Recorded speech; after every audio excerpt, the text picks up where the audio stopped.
اے کتاب والو، قبل اس کے کہ ہم کچھ چہروں کو مٹا دیں اور پھر ان کی پیٹھ کی طرف پھیر دیں یا ان پر اس طرح لعنت کریں جس طرح ہفتے والوں پر لعنت کی تھی، ہماری نازل فرمائی ہوئی کتاب پر جو تمہاری کتاب کی بھی تصدیق کرتی ہے ایمان لے آؤ۔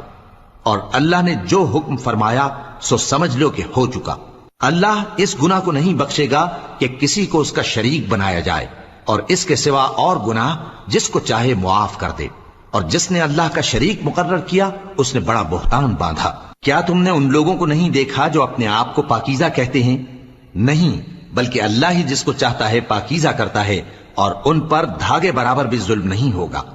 دیکھو یہ اللہ پر کیسا جھوٹ طوفان باندھتے ہیں، اور یہی کھلا گناہ کافی ہے۔ بھلا تم نے ان لوگوں کو نہیں دیکھا جن کو کتاب سے حصہ دیا گیا ہے کہ بتوں اور شیطان کو مانتے ہیں، اور کفار کے بارے میں کہتے ہیں کہ یہ لوگ مومنوں کی نسبت سیدھے رستے پر ہیں؟ یہی لوگ ہیں جن پر اللہ نے لعنت